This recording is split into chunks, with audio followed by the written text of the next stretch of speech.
હર હર મહાદેવ બધાને જય શ્રી કૃષ્ણ, જય માતાજી। દિવાળીના જે ઘરના કામ છે, સાફ સફાઈના એ ચાલે છે। બધા કાચના વાસણ છે એને મેં ઘસી લીધા છે। એ સુકાય ત્યાં સુધી આપણે શોકેસ છે એ સાફ કરી લેશું। પણ આ ગ્લાસ મને દેખાઈ ગયા, કંઈક આવા થઈ ગયા છે। બહુ જ સરસ ડિઝાઇન છે, પણ જોઈ હવે થાય તો ઠીક છે, નકર રહેવા દેશું। હવે કાચના વાસણ સુકાશે ત્યાં સુધી અહીંયા શોકેસ છે એ મેં સાફ કરી લીધું। એ સાફ કરીને અહીંયા કને રસોઈની તૈયારી કરવા આવી ગઈ છું, અને આવી રીતના કંઈક શોકેસનો મેં ગોઠવી લીધો છે।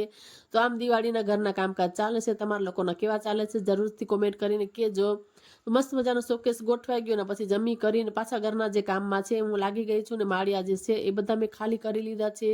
દિવાળીના કામ હોય એટલે બધી એક્સ્ટ્રા વસ્તુ બહુ બધી નીકળી જાય છે માળિયામાં રાખેલી હોય એ। અને આ બધા ડેકોરેશનની આઈટમ છે જે બધી દિવાળીના કામ લાગવાની છે એને બધી મેં નીચે ઉતારી લીધી છે। જોઈ લઈએ એક નજર કે શું છે શું નથી, તો ખ્યાલ આવે।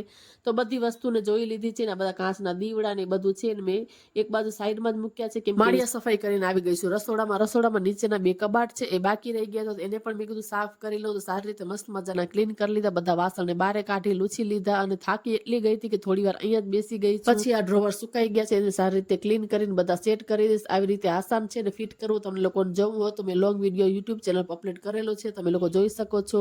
અને બધી એક્સ્ટ્રા જે બાસ્કેટો છે એ પણ વોશ થઈ ગઈ છે, કેમ કે બધી નાની મોટી વસ્તુ આપણને જોતી એને પણ રાખી દીધી છે। એ પછી આવી ગયા છે અમે બેડરૂમની સાફ સફાઈ કરવા માટે સારી રીતે બધો બેડને વચ્ચોવચ્ચ રાખી દીધો છે, ને બધી દિવાલો ને બધું ઝાપટીને પોતા કરી લેશું। તો આવી રીતના કંઈક દિવાળીનું કામ ચાલે છે।